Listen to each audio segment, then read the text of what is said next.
Good morning and welcome to the Department of Foreign Affairs. We welcome Secretary Albert De Rosario and the DFA family, Undersecretary Lacanlale, Undersecretary Laura De Rosario, Undersecretary Jasiabes, Undersecretary Rafael Segues, Undersecretary Eduardo Oban, and the UNACOM OIC Barrientos, Mr. Almira of the TC. What is a TCCP?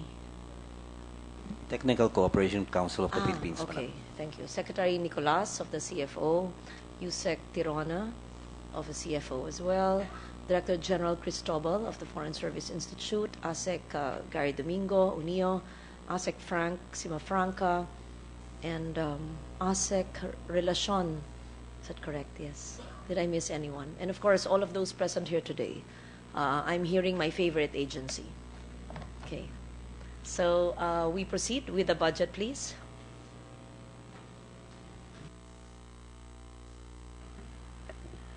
Good morning, Madam Chair.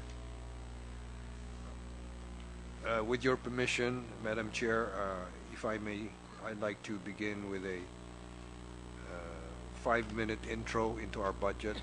It's, Madam Chair, in a world saddled by political conflict and increasing economic complexities, diplomacy is our country's first line of defense. Investment in foreign affairs helps protect and advance the interests of the Philippines and Filipinos abroad. Today, I'm here to present the budget of the Department of Foreign Affairs, which reflects our foreign policy priorities in 2016. In the DFA, we promote national security, we bring in economic opportunities, and help generate jobs. We help protect the rights and promote the welfare of our overseas Filipinos. We project Philippine culture to make us Filipinos stand proud of our national identity. In the last 5 years, under the Aquino administration's good governance agenda, we have made great strides in advancing Philippine interests abroad. However, more work needs to be done. Your Honor, we need the support of the Senate in passing our 2016 budget to sustain and further improve our efforts towards the achievement of our national priorities and effectively respond to the external challenges we anticipate in the coming year. This year, the budget requires of the DFA Office of the Secretary includes a 13.171 billion budget to carry out our existing programs and 7.387 billion for expanded programs, including allocation for our international commitments and ASEAN chairmanship preparatory activities totaling 4.415 billion. The total proposed budget of the DFA Office of the Secretary under the National Expenditure Program is 20,558,000,000. The proposed budget is 58.36% higher than the previous year's allocation, and this is due largely to the inclusion of the 2 billion budget for the International Commitment Fund to the DFA's MOOE, which in previous years was not treated as part of the DFA's total budget, and the holding of ASEAN preparatory meetings amounting to 2.4 billion. The budget for MOOE was also increased in order to finance the improvement of the DFA passport system with a total price tag of 2.8 billion.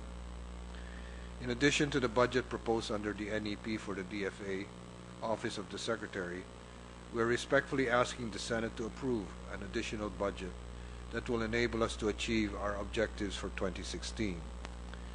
While budget for the overhaul of the passport system has been included in the NEP, provisions for necessary supplies amounting to 300 million and additional 98 million to account for the difference in the purchase of 2 million blank passport booklets from the BSP were not. We are therefore asking the Senate to include an additional 398 million for this purpose. To highlight the importance of cultural promotion, we propose an increase of 30 million in the budget for our cultural diplomacy programs. To effectively respond to the needs of our constituents, We also respectfully recommend the opening of new Foreign Service posts and regional consular offices in areas where there are a high number of Filipinos. We would require an additional 74.522 million for this purpose.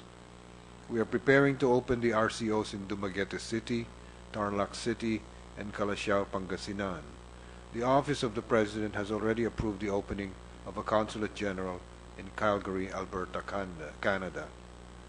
Finally, we would like to appeal for an increase in our personnel's medical and educational coverage. Our people serve in the front lines, away from home and family, many of them risking their lives to save our fellow kababayans. Because of the high risk entailed in the work we do, the cost of our insurance has increased. We respectfully ask the Senate to provide an additional 92.619 million to cover the requisite medical insurance of our people. We're also requesting an adjustment of 171.77 million to the budget for the educational allowance of the dependents of our personnel while at post. We would like to stress that in spite of the rising cost, the educational allowance of the dependents of the DFA has remained unchanged over the past 30 years. We request that the Senate approve the addition of 766,911.911 million to the 20,558 budget proposed under NEP of the DFA Office of the Secretary. We also submit for your honor's kind approval the budget proposals for the three attached agencies under the DFA. For the Foreign Service Institute, we're asking for a budget of 54.98 million. For the Technical Cooperation Council of the Philippines, TCCP, we propose a budget of 4.29 million. Lastly, we're requesting for 20 million point 32 for the UNESCO National Commission of the Philippines. Overall, the proposed budget of the Department of Foreign Affairs and its attached agencies for 2016 is 21,404,433,000. Based on the submitted NEP of the DFA Office of the Secretary, totaling 20.558 billion plus the 79.601 million budget for our attached agencies and the additional 766.911 million requests we mentioned in the presentation. The proposed budget of the DFA is relatively a small amount, just over 0.7% of the 3.002 trillion proposed national budget for 2016. Such investment, however, is significant and cost-effective. The support of the Senate for this budget represents a mandate to pursue a principled, independent, and rules-based Philippine foreign policy, a brand of Philippine diplomacy that will directly contribute to the continued progress of the Filipino people at home and overseas. Your Honor, I cannot overemphasize the importance of providing the right budget for our brand of Philippine diplomacy. I most humbly request the Philippine Senate to approve in full the requested budget of the Department of Foreign Affairs and its attached agencies for 2016.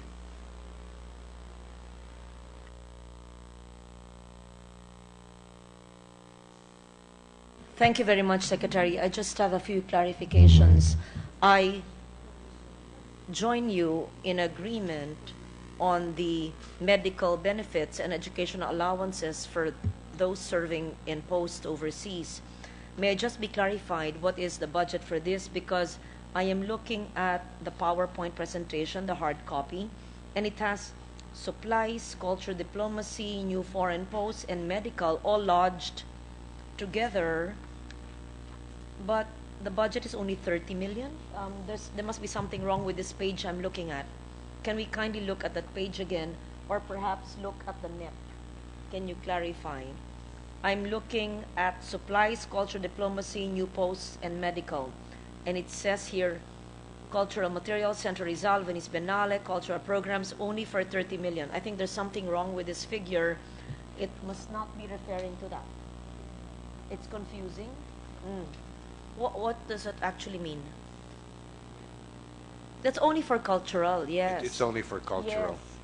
The DFA proposed additional budget, Madam Chair, is 766,911,000, of which 29,412 would be for the new regional consular offices. 45 million would be for the opening of the Consulate General in Calgary.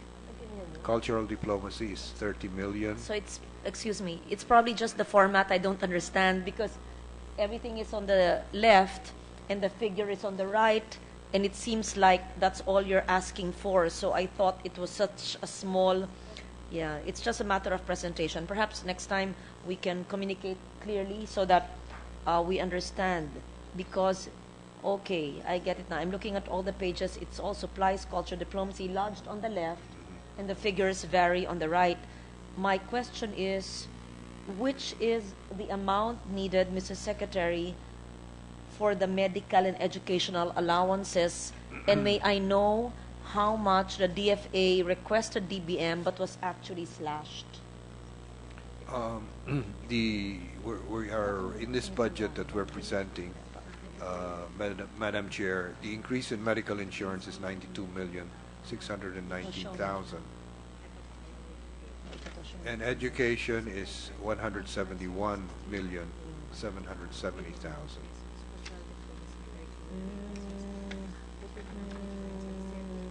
Magulo. It was 264. Okay. So it's 264. Mr. Secretary, this was slashed by DBM. In short, this is not included in the NEP. That's correct. That's correct. This is the additional. This is the additional the DFA is requesting. That's correct. And this was in your presentation to DBM, but is not in the proposed budget we are considering. No, that's correct. May I know, Mr. Secretary, if this is not included in the appropriations when approved, what will happen to those in the various posts without the 5,000 educational allowance and the medical allowance? Does it mean that those serving abroad will not have medical insurance? Does it mean that their children will not be covered by government for scholarship? It will remain as it was before, Madam Chair. On the basis of the education, it's 1,000, and the medical insurance. What is the present rate, Secretary? 1,000. It's $1,000 $1,000 per child. Per child. $1,000 per child per year.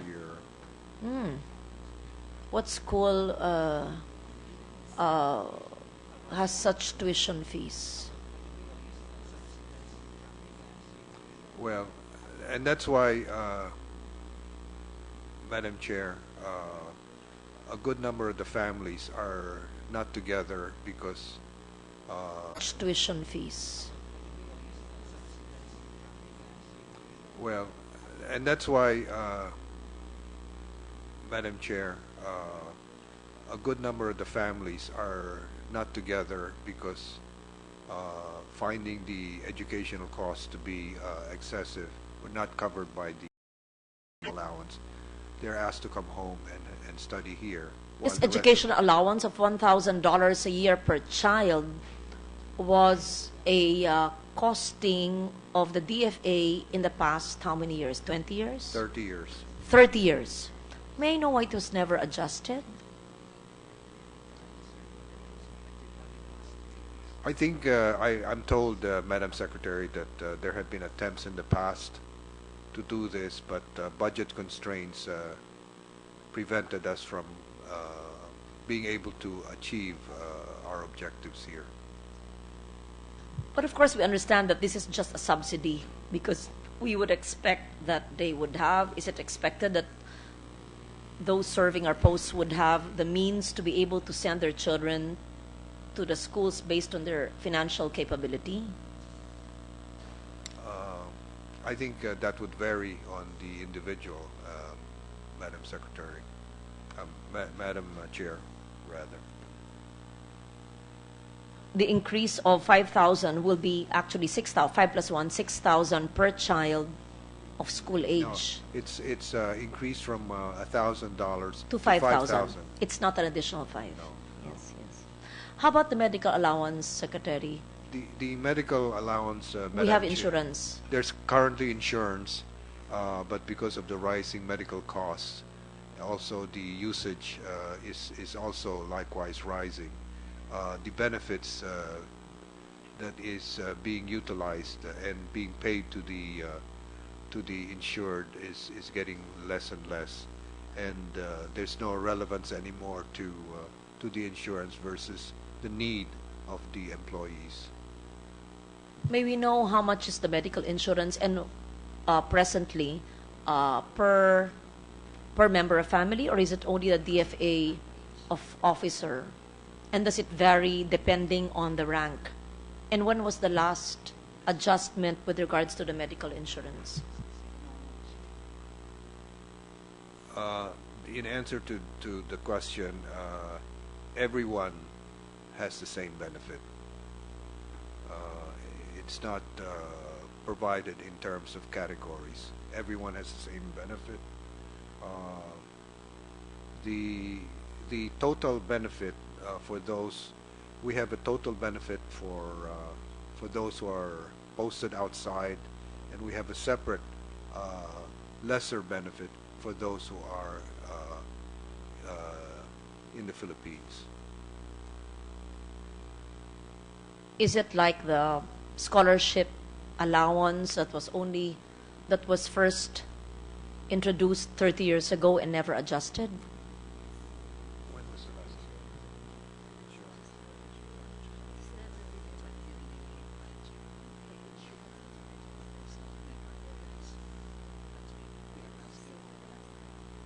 I understand.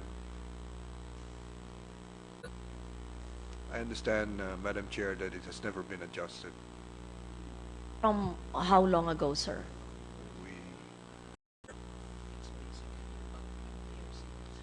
are getting years ago.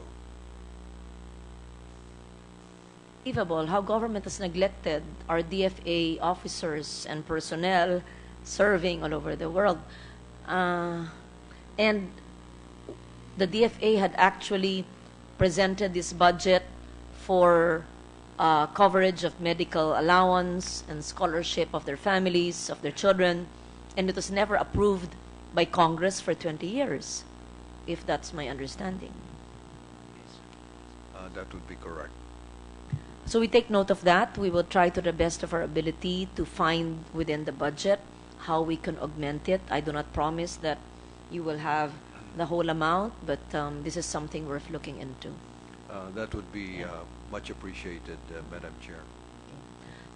May we kindly know and go to the part where we have the Assistance to Nationals Fund?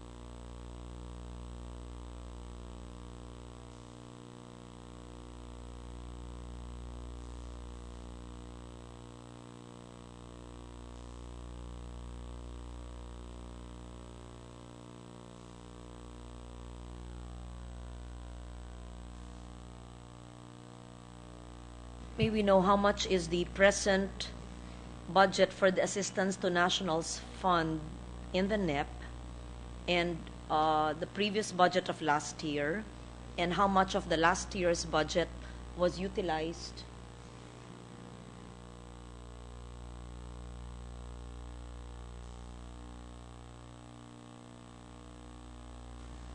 Madam Chair, the Assistance to Nationals Fund of 400 million last year, or the previous year, was increased by 50 million, and the Legal Assistance Fund of 100 million for a total amount of 500 million were proposed as part of the 2016 budget in the National Expenditure Program.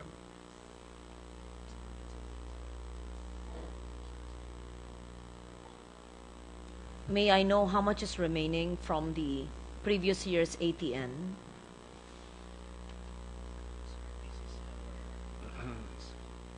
If my figures are correct, there's still around 187 million remaining for the ATN for the last quarter of the year. It's of the 350 million, Madam Chair. We spent 203, leaving 146 million.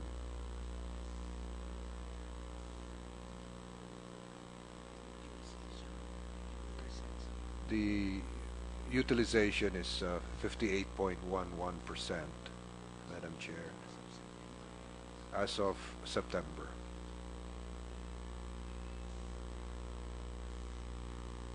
Am I accurate with my figures, Mr. Secretary, that there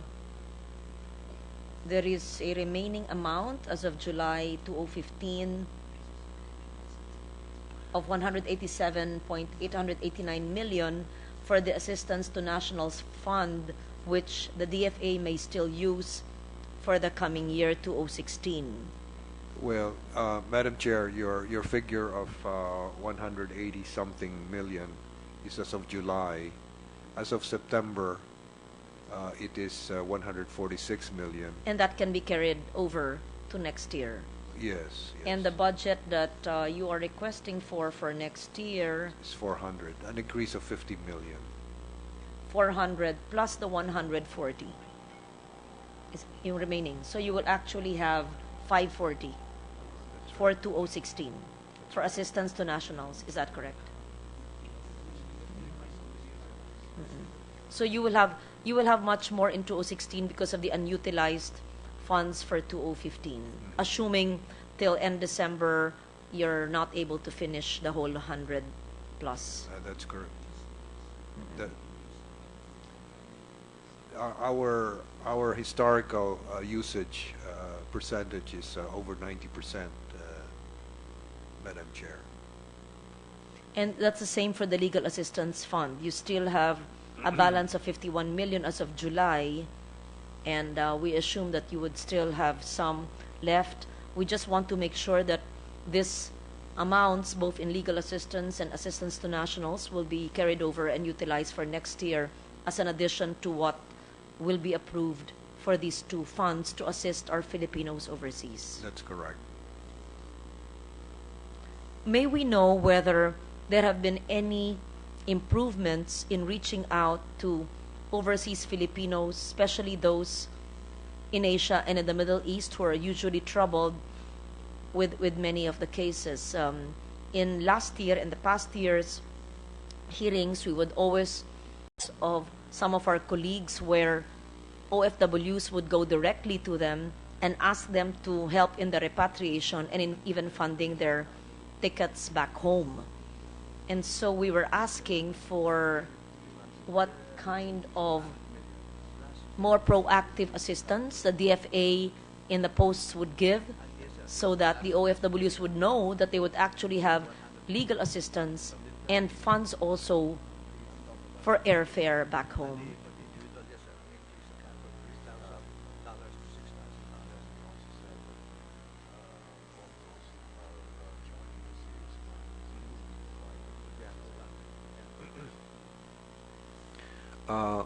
Madam Chair, on the legal assistance fund, essentially the improvements there, if I recall correctly, is that we increased the cap per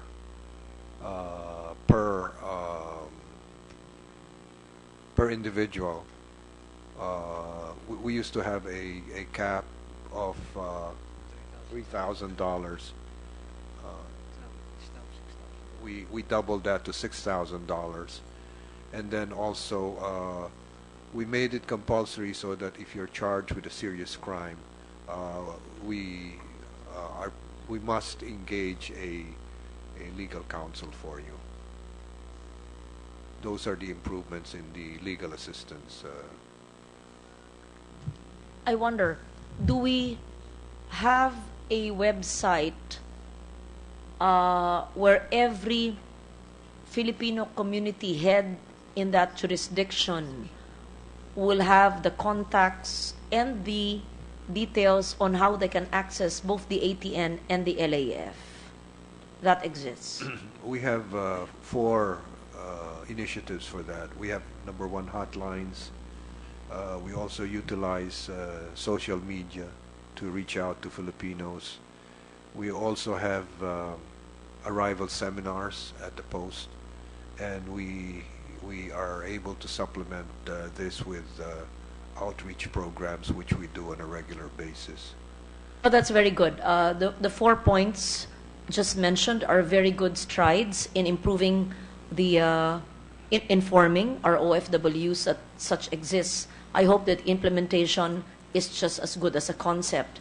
The seminars in the embassies is good, but we cannot expect them to actually go because some of them, especially in Saudi Arabia, malalayo ang lugar nila. You can't expect them to go, and usually when they get to their area, they want to report. They need to report to the employer right away. So that may be very limited in scope insofar as covering the OFWs. Perhaps social media is important. Everybody goes online and text, and as long as the head of the communities, there's always some grouping of Bisaya, Ilocano, Kapampangan, Antiqueño, etc. They know, and word of mouth. Meron pala nito. Ito ang tatawagan. And that hotline should be accessed at any time of the day, any time of the year. Do I get it to mean that that hotline is always manned, and that hotline is always accessible, and information is clarified?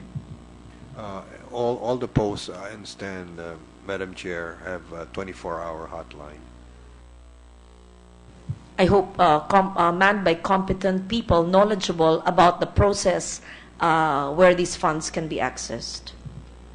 Yes. These people are properly trained, Yes. Madam Chair. Thank you for that. Perhaps one time I will try calling that hotline or ask someone in Saudi Arabia to call that hotline and check how the DFA personnel respond, assuming it's a cry for help. Then after that, I will say, sorry, this is not a crank call, but I was just testing the line. This is Lauren Legarda. Okay, just to let you know that I could call from any, and I will ask someone perhaps to do that from any post just to test.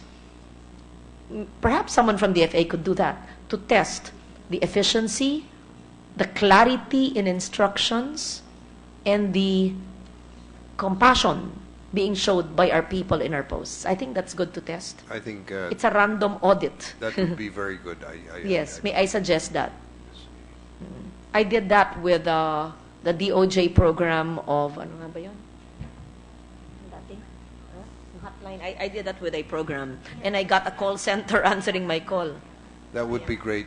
Yeah, I did it Madam for Chair. Ayakat, and they failed the test. But that was 2 years ago because a call center agent answered me. However, after that, they improved, and it was already capable people manning the desk. Anyway, I will proceed now to the utilization of foreign-assisted projects. May I be enlightened, Mrs. Secretary? In a recent hearing of the Department of Agrarian Reform, I found the quite slow utilization of foreign-assisted projects. And may I know whether some loans can actually be canceled and renegotiated, and what will be the repercussions? I'm referring to the Italian project. There is an Italian project with the DAR. I think we have DAR representatives present here today. Not DA, DAR.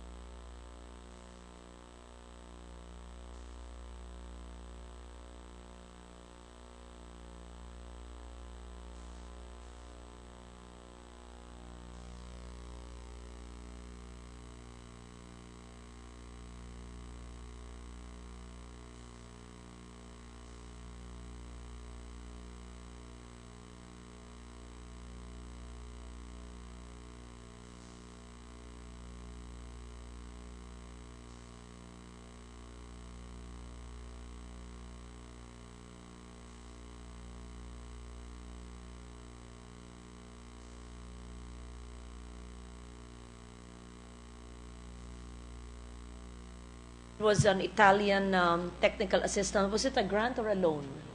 A loan for agrarian farm communities amounting to almost 1 billion.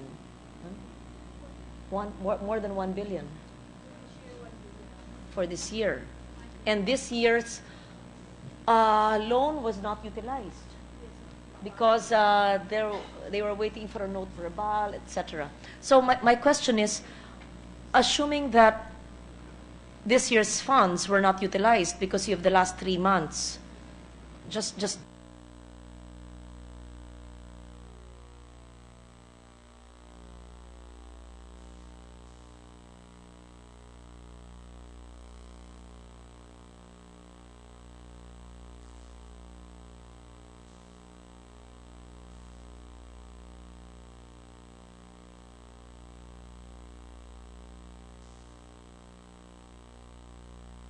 May we just know, Secretary, if you're familiar with this, and what would be the repercussion if we're not canceling the project, except that it's very slow utilization, and 2014 funds and 2015 was hardly used. So my intention is that's almost more than 1 billion, where we can realign it or utilize it for better utilization, not of DAR, of DFA, and other agencies that need it better.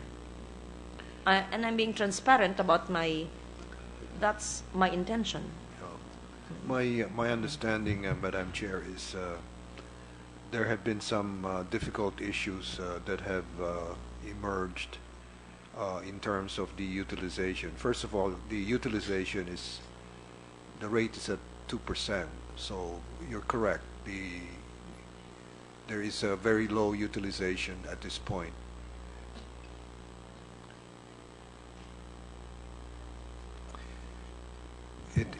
DAR is here, just so that we know. May we know how much was allocated in 2014 and how much did DAR spend, if any? And how much was allocated in 2015 this year, and have you spent it? And how much is your request for 2016? Because I remember this, and the reason then was you were pointing to the DFA, so that's the reason why I'm bringing it to the attention of the DFA. And perhaps it's not just Italian grant, it could be many other foreign assisted projects for which the Philippines allocates, and we don't use the funds, so it's a waste.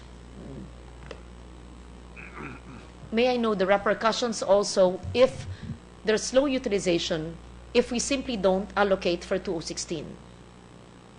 From your level in the DFA, would there be a problem with regards to the Italian government? Normally, Madam Chair, if the utilization rate is low, this is a signal of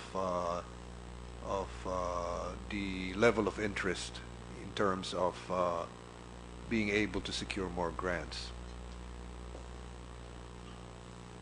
May we just hear from the DAR, please? ASEC San Juan. Good morning, Madam Chair. We'd like just to inform that our Italian project is actually, I think, the first and the only Italian loan-assisted project in the Philippines, and it has been experiencing some, birth pains. So actually, we encountered some delays because this is the first time that the Italian government required that a note verbal from the FA be secured before we proceed with implementation. And we have not encountered this for our many loan assistance Understood. projects. Tanong ko lang po, magkano po yung 2014 at 2015 na allocation na hindi po nagamit? For 2014, we were given appropriations for loan proceeds of 1,067 million. And for 2015, we have 136 million. All of these have not been, most of these have not been disbursed because of some requirements for note verbal and some implementation requirements. And actually, we have also encountered some different requirements from compliance with difficulties in compliance with submission. Okay of na some po. Those were also conveyed during our hearing of DAR. I simply wanted to bring it to the attention of the DFA that there are sometimes difficulties, depending on the country perhaps, in foreign assisted loans. And so, since we have scarce resources and we don't want to be allocating to agencies, the Philippine, it's not a counterpart, no? It's all coming from the Philippine government. This is loan proceeds. Is Loan proceeds, I'm sorry. and Loan proceeds, correct. Counterparts only 25 million pesos. That's fine. This loan is really a soft loan. It's only I 0.15% see. interest with no commitment With charges. no commitment. No commitment No charge. commitment Okay. charges. Yeah. So thank you for that information. Mm-mm.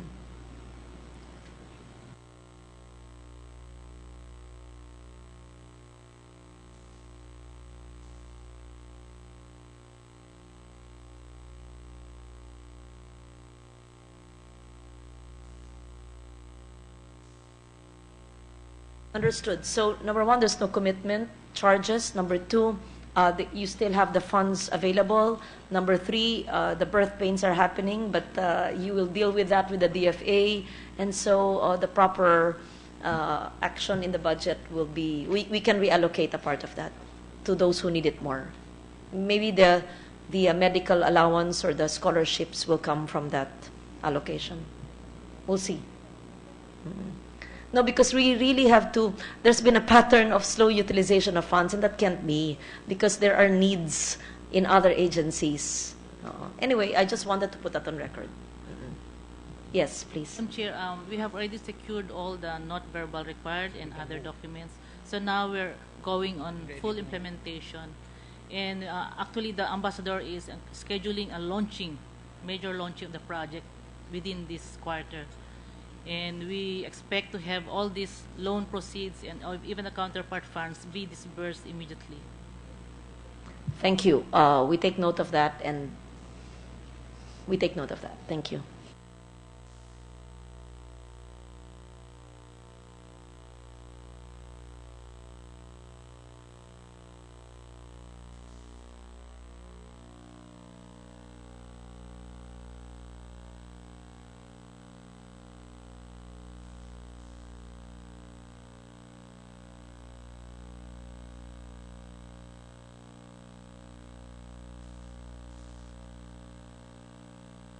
I proceed now to the budget of the DFA OSEC and the Office of the Secretary.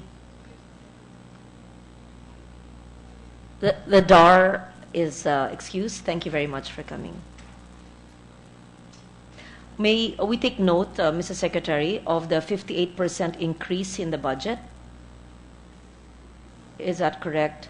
But based on the figures, the average utilization is only 88% of the available allotments. In short, hindi nagagamit po ang lahat ng pondo, although there's a marked increase of 58%. So may we know what is the increase due to? The almost 60% increase in the Office of the Secretary budget? Where will it go? Despite the fact that it's not fully utilized for the year.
Madam Chair.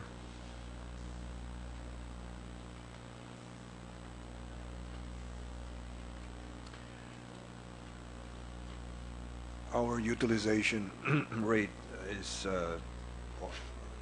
already at 90%. The building fund has been increased by 1.2 billion from 2.5 billion.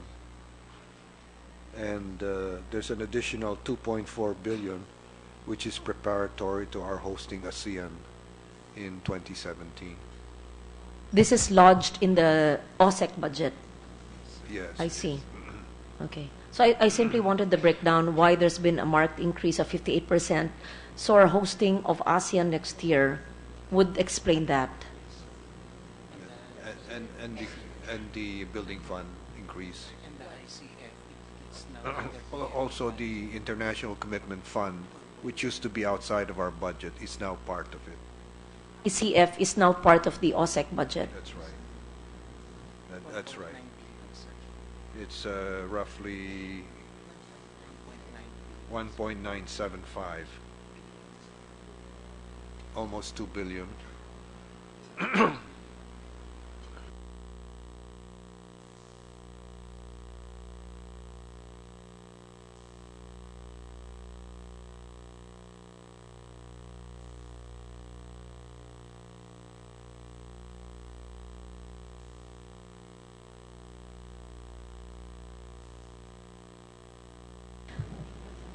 We take note of that. Thank you for that, Secretary.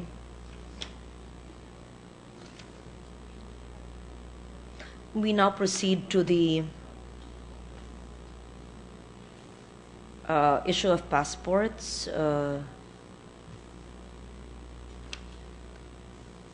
Has there been an extension issued by the DFA again in an advisory on October 1 for the extension? I'm not familiar with this. What is a passport extension policy? Madam Chair, to explain, we had some problems with obsolete machines that had caused a backlog that is significant. So in order to provide efficient, timely service to our publics, we authorize that extensions be granted. So if you come in to renew your passport and we're not able to deliver it on time, you have the privilege of having your existing passport extended for either 1 or 2 years. May I kindly be enlightened on the special provision for the passport revolving fund for 2016? It is special provision, but it does not contain a specified amount.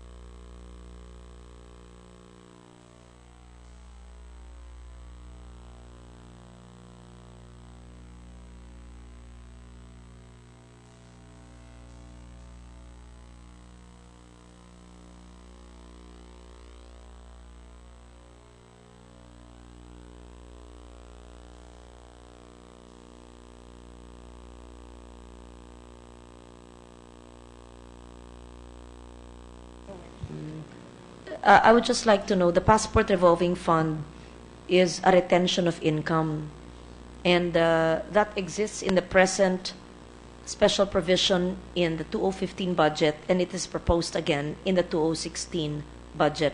Am I correct in saying that? That's correct. It's a special fund. It's not part of our budget, Madam Chair. Around 300 million, if I'm not mistaken, and it's a revolving fund coming from your income from passports. Yes. So it's still part of your budget. No.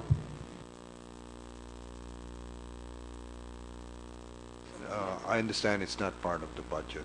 But utilized by the by the DFA, by the agency, Yes. but not included in the GAA. That's correct. It's just noted as a special provision. That's correct. Understood.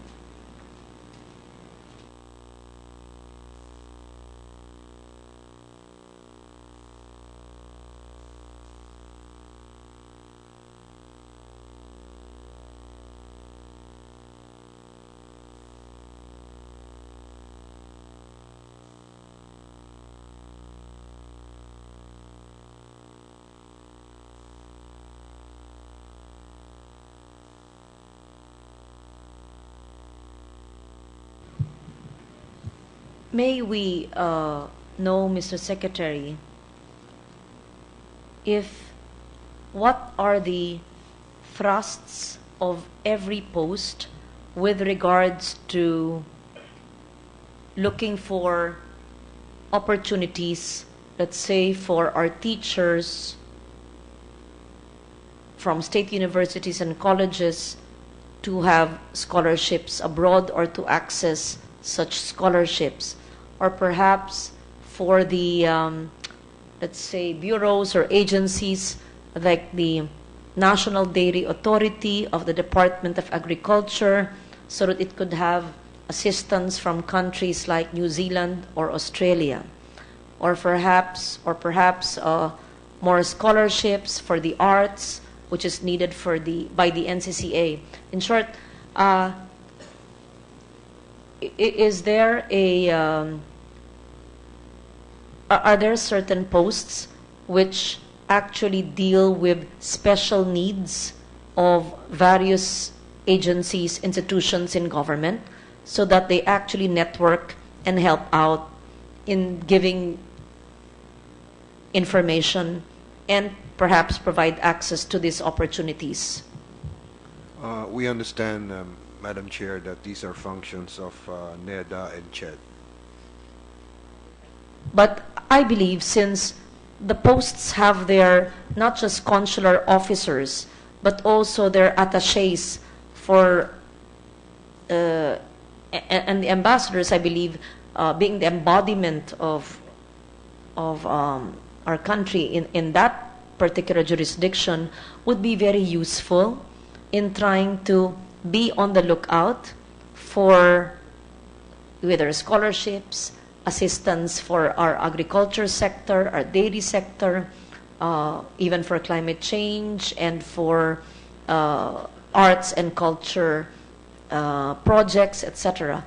What I'm saying is that in many of our hearings for the other agencies, there have been requests for assistance, for information, and access to scholarships abroad. Let me set an example. A justice called my office, gave documents for a seminar or a workshop for justices in France. Right? What is the name of that? ENA. Okay, it's a French term, it's ENA. So what I did was I connected them with the French government through the French embassy. It happens this year. So it is not my job to connect justices with the foreign governments, but we're able to do it, and hopefully something would come out of it. Perhaps, and if I may suggest, that our posts be on the lookout for any opportunity for justices, for teachers, for those in the dairy sector, agriculture, climate sector, environment sector, so that they can be connected and inform our agencies about such opportunities. I think that's correct, Madam Chair. The opportunities are sourced as frontliners. We source the opportunities, and we are able to, when we find such opportunities, we refer them to NEDA and to CHED, but and other agencies that may be concerned. But you're correct, the frontliners are our posts, and it is their function to be able to source these opportunities. Yes, there's just so much, not just funds, but technical assistance, so much opportunities abroad. And based again on our hearings, we see that there's this clamor for connection, to grab these opportunities abroad. After this hearing, if you allow, I would kindly memo you based on the summary of all my hearings and the clamor for agencies. CHED asked for more access to scholarships for our teachers. We cannot fund it in the GAA because funds are limited. The Dairy Authority, based on a law of many decades ago, needs help for technical assistance, let's say from Australia and New Zealand. Climate, which is my advocacy, there's so much climate funding from Korea, from Germany, etc., GIZ, and in fact, because of our being very proactive and the CCCOM being a new commission but had connections in Germany, GIZ gave, I think, 15 million euro, not very big, but not bad, to create a climate change center in Clark, Green City, and to assist in the protection of protected areas and the river basins in DNR. This is just by knowing the ambassador, knowing a visitor who came here, and I told him about the needs of a country, and Secretary Sering followed it up, and she's able to get a 15 million euro grant. That's just a little example. What more of all our ambassadors in all our posts and all our officers all over? So perhaps as a guide, since we know what our agencies need and we know where we are lacking, if we may give you that memo, and we leave it to your better judgment which post would be able to deal with which agency best, or perhaps if each post can just really perhaps open up their contacts more and their minds and be more proactive. I'm not saying that they're not, because there are just so much opportunities. We would welcome receiving your memo, Yes, Madam Chair. yes. We would really like to see, for example, there are just so many delegations coming in looking for possibilities for investment, etc. But then again, our posts have all the access to all, are exposed to all of these. And it would be very, very helpful if we could have that feedback, not to my office, but perhaps to the DFA desks, and the DFA heads of desks of the regions could also connect with the agencies of government concerned, CHED or AGRI or Climate Change Commission or DepEd, etc. In short, the possibilities are just endless. It's just endless. There's just so much. Okay.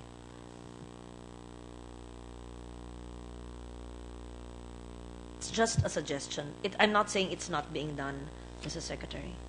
Yes.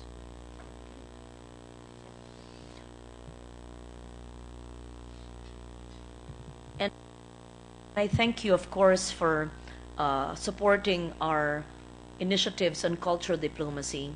I think never has it happened in the recent past that there's been such a resurgence of cultural diplomacy, starting with the Venice Biennale in May, and the support of the DNR and PCOO for the showing in Cannes, and many more, which is happening in various posts in the country. And let me just announce that for the first time, again, because of the support of DFA, the Architecture Biennale, which has been existing in Venice for a long, long time, the Philippines for the first time will have a pavilion in May of 2015.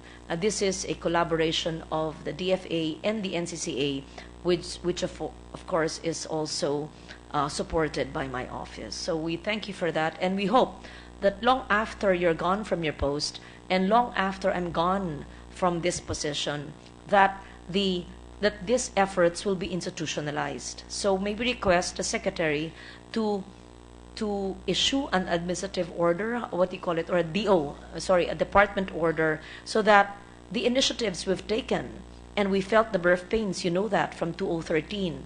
There was the first group, the AO was not signed by the president, Yolanda happened, no funds were downloaded. But despite that, we were able to have a brilliant creative showing in Venice, which was heralded by the European press. And that really gives our people inspiration that despite setbacks in natural hazards and many more and so much politics, something good happens in a little corner in the world. So what I'm saying and what I'm asking is, short of legislating it, which is probably difficult to do, could the Secretary institutionalize our participation in the Venice Biennale, either art or architecture, and many other cultural exchange programs through a department order? Is that possible? We will study the suggestion and we will endeavor to do that, Madam Chair. That would be much appreciated. Thank you.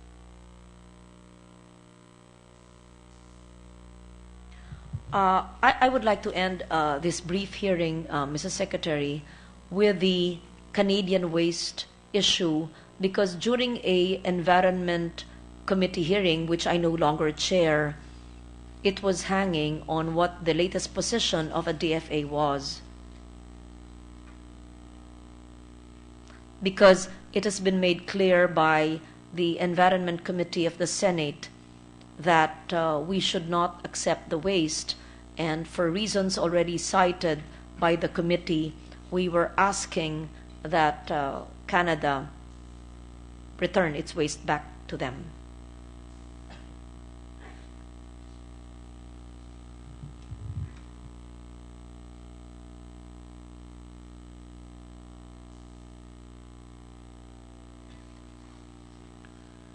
We realize that it is not the Secretary or the DFA's fault. It is not a fault-finding mission. We simply wanted to know your position because we understand that there was a working group or a task force that was formed to deal with this sensitive matter.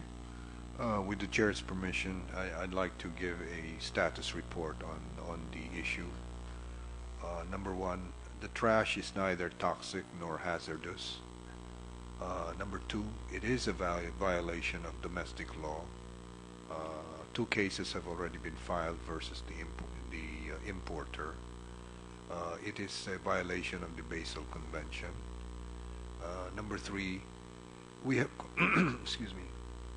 We have conveyed these violations formally to Canada, including via first-person note. I wrote a note to the foreign minister, and also I called him, and I spoke to him several times in various meetings that we've had abroad. Number 4, excuse me. We continue to have bilateral consultations with the Canadian government to find a solution. Number 5, we just want to point out that the Basel Convention urges parties to seek bilateral resolution as a primary approach. Number 5, the DFA has consulted the Basel Secretariat regarding this issue and has been advised to seek a resolution on a bilateral level. The last interagency meeting on October 1st, Madam Chair, and this was headed by DENR and with Bureau of Customs and the DOJ present. Agencies affirmed the decision to continue to engage Canada for a bilateral solution and to monitor the ongoing cases.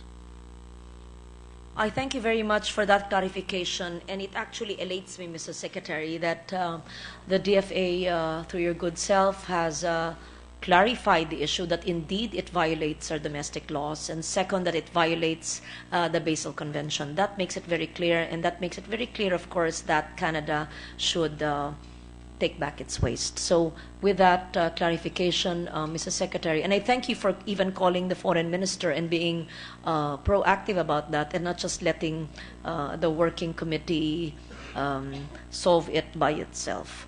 So I truly hope that such a bilateral solution to this issue will be resolved soon. In the meantime, the waste is just there in our port, or I believe part of it is in an environment, in a landfill somewhere in Clark, but still it's an unresolved issue.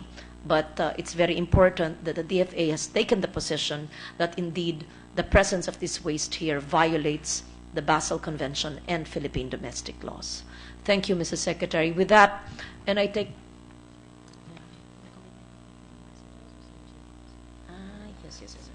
Yes, before I adjourn today's meeting, may I know from the Secretary, Ambassador Susan Jacobs of the United States had visited my office twice in the past 3 years, and they were requesting information and actually lobbying for the Philippine accession to the Hague Convention on the Civil Aspects of Child Abduction.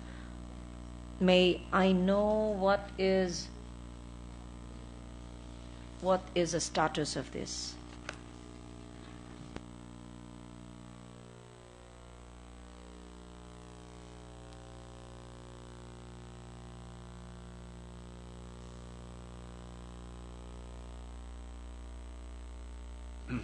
Again, on the issue of the Philippine accession to the Hague Convention on Civil Aspects of Child Abduction, if I may give you a status report as well.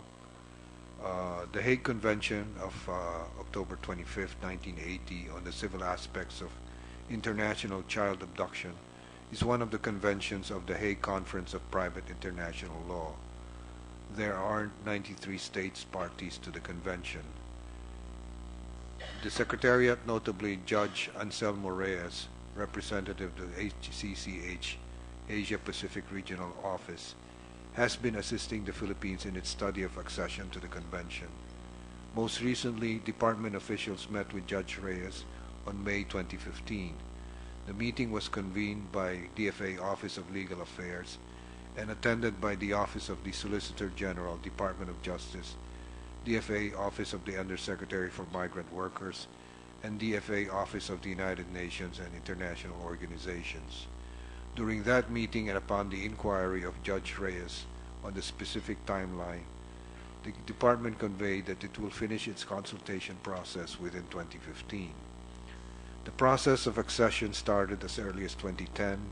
Position papers were requested from the Department of Justice, Office of the Solicitor General, Department of Social Welfare and Development, Council for the Welfare of Children, and Inter-Country Adoption Board. All agencies provide certificates of concurrence. Excuse me. DOJ volunteered to take on the role of central authority should the Philippines accede. This was accepted by all relevant agencies on 2013 and reaffirmed in 2015. In May 2014, the CWC organized a public forum attended by the relevant agencies, civil society, academe, legislature, etc. There was an agreement at that time to move forward with the accession package. In August 2014, DOJ submitted the last remaining requirement to proceed with the accession, the summary of highlights. The department solicited the views of Foreign Service posts on their views on Philippine accession. Some Foreign Service posts expressed concern on how accession may negatively impact the delivery of ATN services from an operational standpoint. Following an interagency meeting convened by DFA in August 2015, where all concerned government agencies related their support to Philippine accession, DOJ, OSG, ICABE, and CWC were requested for updates in terms of date and signatory, and this happened on August 2015. The last remaining requirements, Madam Chair, certificates of concurrence and position papers in their original forms, were received by the DFA in October 2015. The DFA is now preparing the accession package for the President's consideration.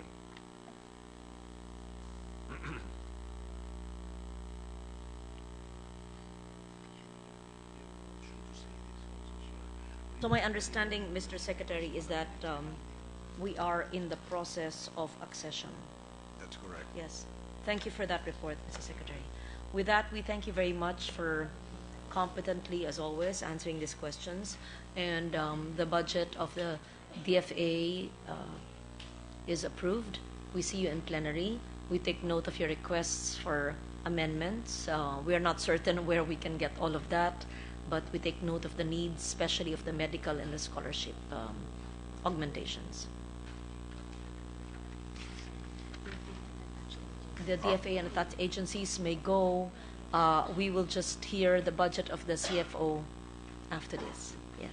Our most humble thanks, Yes. Madam Chair. Thank you very much. And then CFO, 5 minutes lang daw, just present your budget. Yeah.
Yes, we proceed to the budget.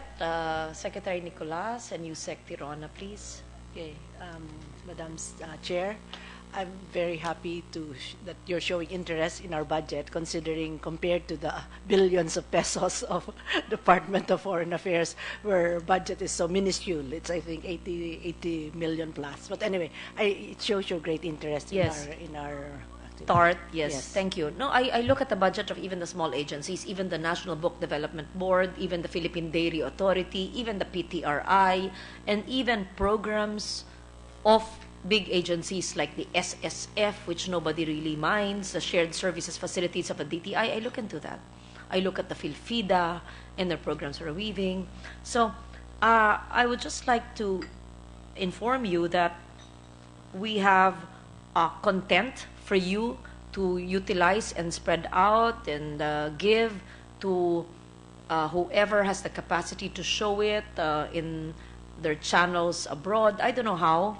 The Dayao show of the NCCA, which is beautiful. It's done by ANC, which is funded by NCCA from File Video and their present resources, which is aired tonight at 6 p.m. and which we aired also last week on October 1st, which I'm doing for free for NCCA.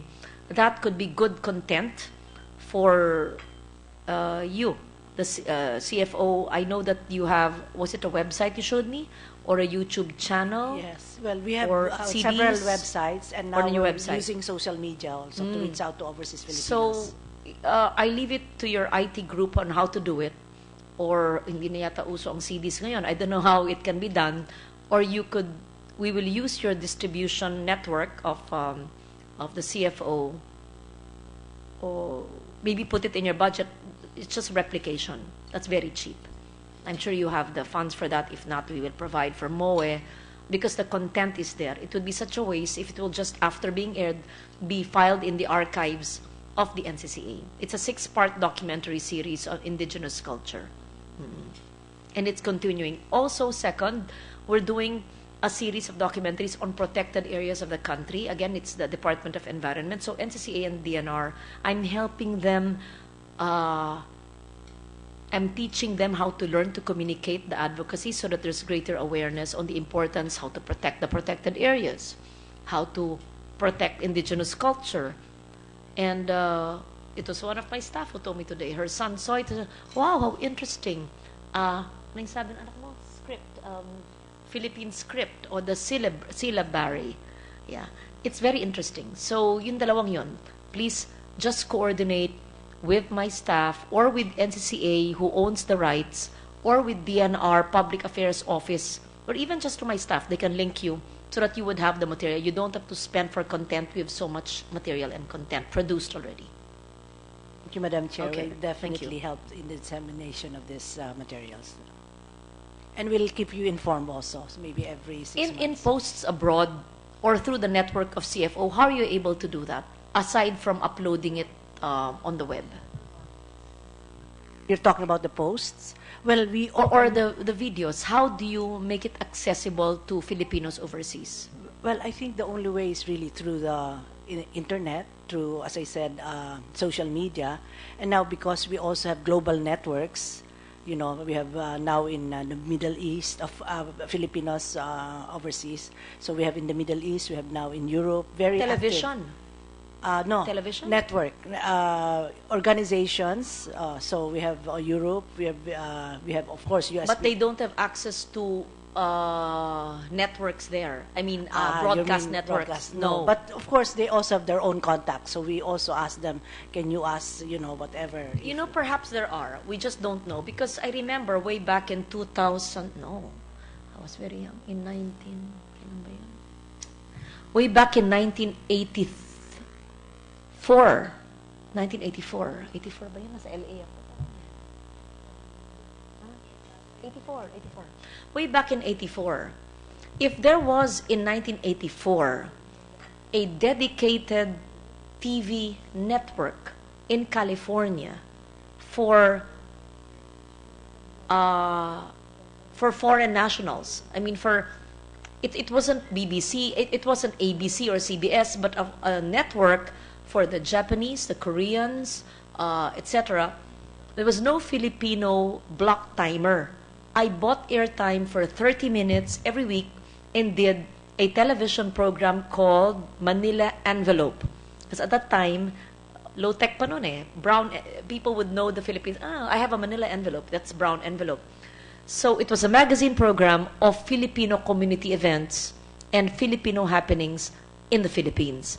So we bought the airtime. What I'm saying is that if in the 80s there was a network dedicated to migrants in California, I'm sure it was TFCI, if I'm not mistaken. What is that? Ano pa, ha? TFCI? Hindi, basta. TFCI, I'm not sure. KSCI. Google mo if that exists.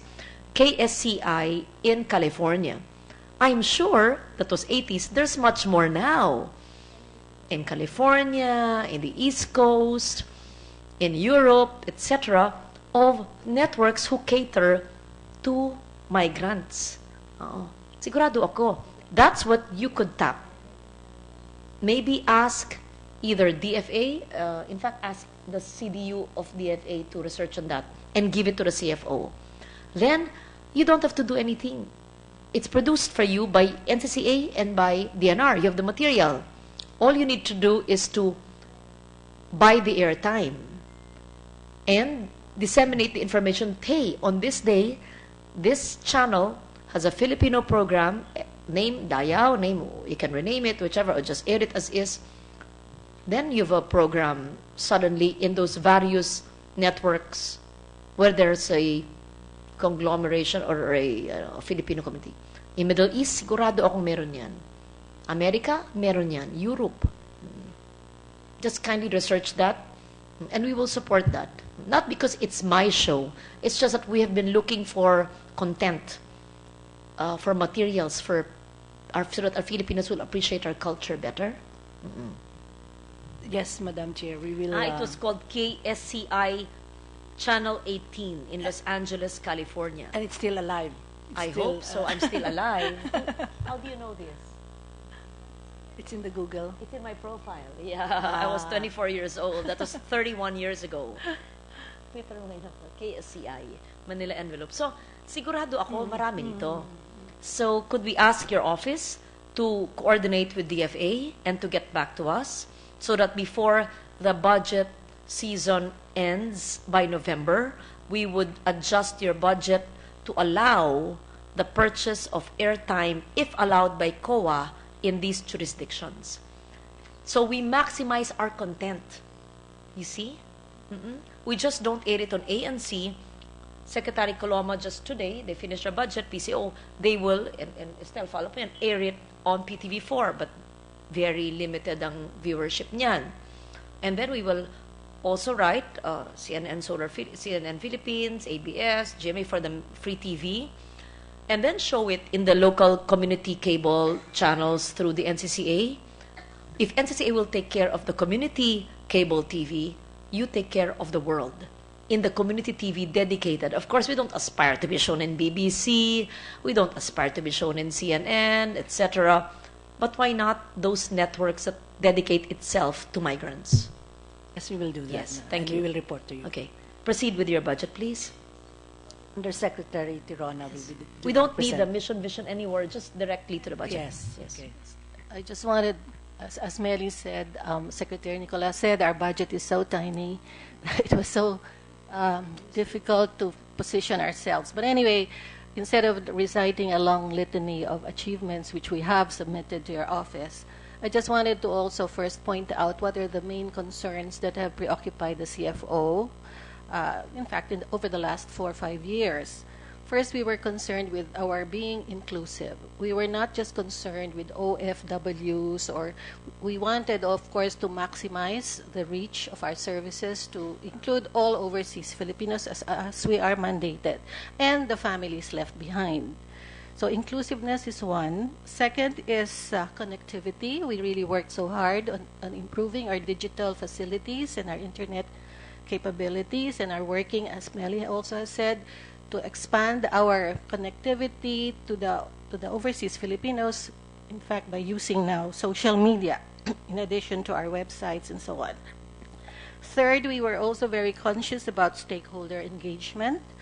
And we have partnered with multilateral agencies, and funding support was received. And then, of course, the convergence concern also working with interagency partners like NCCA, DOJ, DepEd, and so on. And finally, as you yourself mentioned, we're very conscious of institutionalization. We want to make sure that whatever legacy we will leave behind for the next administration will be carried over in the long term for the benefit of our overseas Filipinos and families left behind.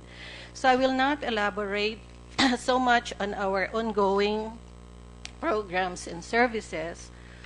We continue to process the permanent migrants, and we're always on target, registering about 80,000 of them every year. What is also interesting to note in our slides is that in our destination countries, the same countries are our favored dream relocation sites, but as you might know also, South Korea has been emerging as a destination, especially for our marriage migrants. May I just interrupt? Since I have the hard copy, Yeah. which I have read, of what you're presenting, I hope you don't mind so that we save okay. time. All right. Can I simply ask you questions based on the hard copy, based on your presentation? All right, I think good. that would speed Yeah, up things. No? fine.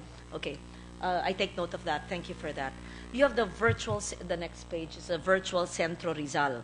The Yes. Centro Rizal is a project of the DFA, but you have the virtual aspect. Could you kindly tell us more about that Okay, fine. Well, that's collection? yes, it's a digital collection of Filipiniana, which we started conceptualizing in 2013, 2012. Do we access that? What we have done is to put the content in an external drive. And this external drive is now being disseminated initially by us, for example, to the, like the secretary brings it with her to the different posts as sometimes our token of appreciation. But number two, we have officially disseminated this to the Philippine schools overseas, the 42 Philippine schools overseas. When you say Philippine schools overseas, what do you mean by this? These These are are- actual schools. These are actual schools. There's infra, there's a school for Filipinos Yes, yes. built by the CFO? No. No. This was initiated about 20 or so years ago. It started as a support for the children of our embassy in countries where they cannot access local schools. This is a DFA project. I It's- failed to ask that of a DFA. There's yeah, no- we were attached to the DFA in those days. the Philippine schools for... The Philippine schools now are community based, community organized by associations of, let's say, parents. Sometimes they partner with local investors like a Princess and so on. So there are these 42 schools in 10 countries, mostly in the Middle East. budget of that under you, CFO, They're under DFA? independent. They're private. They're not. Ah. They're not government Not schools. government. No, I they're- see. Yeah. So, It's but they're accredited. accredited and recognized. We have an interagency committee on Philippine schools. That's DepEd, DFA, and OWA and CFO are part of this committee. So we oversee them, but they're independent private entities. They So were not funded by DFA or CFO I from the think beginning. in some cases there was some seed funding from Okay. FDR, President Ramos at one point, say in Greece, I think it was. But so there are about 40,000 students enrolled in these schools, and most of them are in the Middle East. Then we have, of course, in Libya, that was closed already. We have also they're accredited, and they're in China. There's one in Shanghai, Timor-Leste. But they are accredited Greece. by our own Department of Education. So graduates of these schools can seamlessly join the college level education here in the Philippines. So it's up to high school. They so now offer they're doing the basic- K to 12. Yeah, basic education, because of the idea of reintegration. They will be coming back because the parents obviously cannot become citizens. So we've coursed the virtual center result. Primarily, that was our mandate to disseminate cultural information, cultural material, so that the teachers in these Philippine schools could use visuals to communicate social studies, language learning, and so on and so forth. Now, the second stage, maybe you would like to be updated. We recently got a grant from the NCCA, and we proposed the translation of the annotations of the videos into Filipino, Ilocano, Bicolano, Cebuano, Maranao, and ano pa ba? Spanish. What is being translated? The The materials that you have? annotations. No, the videos are steady.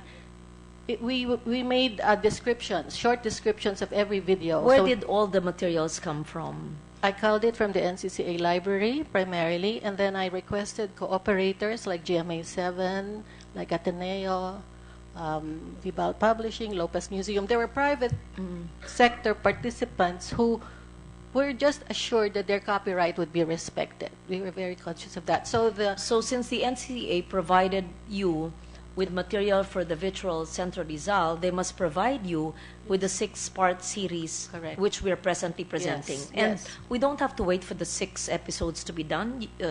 Tonight is airing the 2nd. You can have it already. Then I will also authorize you through the DNR to also allow access to the 6 or more protected, I think 12, protected areas so that it can be part of your virtual Yes. Centro Rizal. collection. Not necessarily translated. It's in English. That's fine. So that we don't incur additional budget. No, we But it can already be have- part of your. In fact, I included your Likas Yaman of 10, 15 years ago. You sponsored an animated environmental protection. cartoons, I think, Yes. animation Yes, I on included climate that. change. Yes, I included that now in the second edition. Thank you. I didn't see More material, actually. good. We have so much. The climate change kit. We have buhos. We have documentaries. No, we have documentaries directed by Brillante Mendoza. Even Can I access it to your yes, office? we can give it to you. Agree. We can make sure that the quality is good. Huh? Yeah, we're checking for quality. Our IT division is very good. So we check for quality.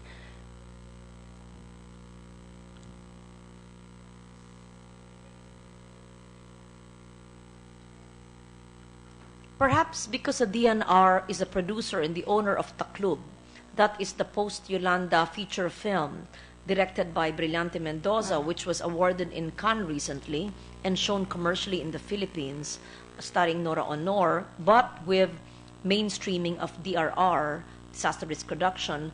That film can also be given to you. In short, I will give you, With your endorsement. yes, Okay, I will great. give you everything that I personally own or that was produced by my office in the past 3 terms, and that is owned by NCCA but I participated in it, or owned by DNR but upon my initiative. Okay. We will allow you that. We'll put it in writing, Okay. and the agencies that actually own it, both DNR and NCCA, you should have that, just so that you're protected. Correct. That's it.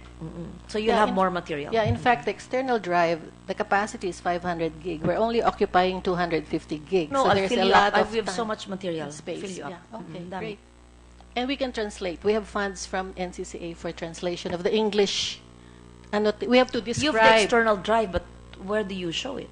Okay, so as I said, first mandate is to distribute to the Philippine schools overseas. The second mandate, we've been in touch with the Department of Foreign Affairs and the NCCA, where the Centro Rizal that will be established, I think they've already set up about 15 Centro Rizals, the physical, in various So they'll schools. show this. And my proposition was sana to have a flat screen TV in the foyer or in the lobby of an embassy or a consulate so that they can loop in the material and just show it also, in addition to the events that they have. For example, the Canadian Philippine ambassador then, we gave him a Centro Rizal copy and he showed it to the community so they can use it also for community events. Yeah, because we have right now 200 materials, entries. So they can show it on different occasions. And I think Ambassador Gatan of Canada at that time said, medyo na sentimiento nga, nagkasentimientohan yung mga overseas Filipinos, and they wanted copies. And that's what we're trying to resolve. And NCCA is already budgeting for blank external drives, which we can upload, and then they will distribute to Just the give out the embassies. external drives. Yung medyo mahal 2,500 Pesos. pesos. So you just isa. give it out maybe to the heads of Filipino communities, and then they can have their group showings. Yes. But apart from that, as I mentioned, you can have a dedicated YouTube channel of the CFO and have all those programs in that YouTube channel. Yeah, the YouTube, yeah. Okay, that's it. I think you should include that in your budget. You get an IT team Yes, we to do. have a CFO YouTube channel for Filipinos here and abroad. Yeah. Mm-mm. Yes. So what you have in your hard drive, you should have in YouTube, because why should we distribute when we can get it in the web? So you should have that as part of your program. And third, there's nothing wrong with giving the hard drives. Fine, they may have showings in their homes, in events, etc., in the 20 schools, but again, it's so limited. But create a YouTube channel, doesn't cost much, so that, like Vimeo, diba, all the video there, like, YouTube. Kaya sumikat nga yung Main Mendoza sa Aldab because she was just singing in YouTube, right? Right. So, why can't our culture be as sikat as Aldab? So, please put it in that's my amendment to your budget Oh, thank you. for the creation of a YouTube YouTube channel. channel focusing on Philippine culture. Okay. So in short, it's the Virtual Centro Rizal, but let's find the name. Do you want to call it that? Virtual Centro Rizal? Maybe, para hindi na maiba. And then all the material you currently have, where you're allowed to input, including the DNR protected areas, including the 6th episode of Dayaw na dalawa pa lang na air, and many more I will give you. As long as the quality is good, go do that. So that's my amendment to their budget. Thank you very much. Yeah, but you have to get the experts to curate it, huh? Yes, yes, yes. That's Oh, why we have to to annotate. direct it and Yes, curate it. Yes, and edit Yes. it properly. And edit properly. Yes, No, sir. there's no need for editing. The materials we will give you, there's no need for editing because it's been aired on national television commercially. There's no need for re-editing. And in fact, we would not allow splicing it and editing it because we already produced it. Yeah, no, we're not touching the video itself. Yes. But we usually have a description of what the video Yes. will contain, Yes. so that it leads the audience. So you actually need an editorial team. Yes. And you would need an IT team to be able to curate your YouTube channel. So you can even launch this, that the Commission on Filipinos Overseas has a dedicated YouTube channel for the Virtual Centro Rizal. I leave it to your better judgment whether to call it as such, so that you have different avenues for the distribution of your materials. Still continue with your hard drives. Number two, what was the other one? The embassies and their Centro Rizals, yes, they should have those monitors while people are waiting. Find out, please, how many Centro Rizals actually have that and how many don't. Perhaps, that's magkano lang yung monitor na Yun yan. na nga, mura lang yun eh. No, we will add that in the DFA in budget. their budget, right? No, in their budget. In their budget. Please give us the input. How many Okay. Central Rizals have that? How many have the monitors? If not, we'll include it in next year's budget. So every Central Rizal would have a monitor that will air whatever is contained into your already curated HD of cultural materials. Third will be, as I mentioned earlier, the TV networks for migrants. I can't find a better word, or foreign nationals in that jurisdiction that is available. And then find out if you're allowed by COA to buy the airtime, because I know there's bidding, etc., but how do you bid when there's just one network in that area? So if your budget would allow you to buy the airtime, all you need to do is to post or load your material there, air your material there. So those are the three. Thank you. Thank you very much. Heaven sent. We gave you a copy already. We'll give you the second edition soon, the multilingual Virtual Centro Rizal.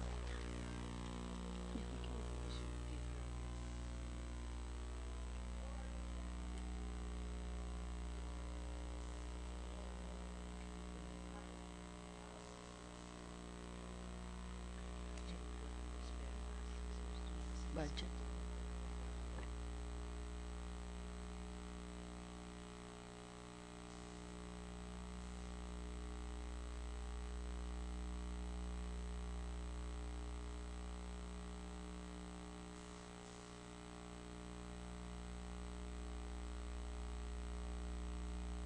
Anyway, are you under a DFA? No. That's why, but you are with them. So just coordinate. The budget will be given to you for the networks abroad. I leave it to your better judgment how best to do it, but it's legally allowed and allowed by the audit. But if you don't have that network abroad, where the network, you don't have offices abroad where those TV networks exist, where there's a huge Filipino community, you will have to ask the DFA to assist you there. Or you negotiate directly. Kayo na bahala. You would know what to do.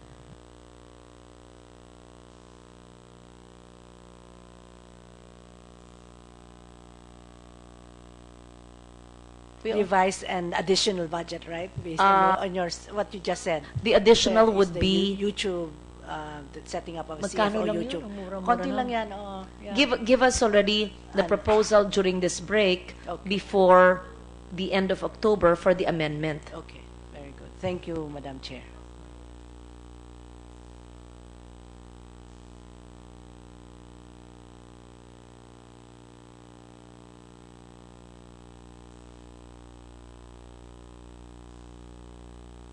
There's no cost actually. You have an IT staff. It's just it's free. But I think the dedicated YouTube, I have a YouTube. I didn't buy. I paid. but with this kind of materials, like how many gigs?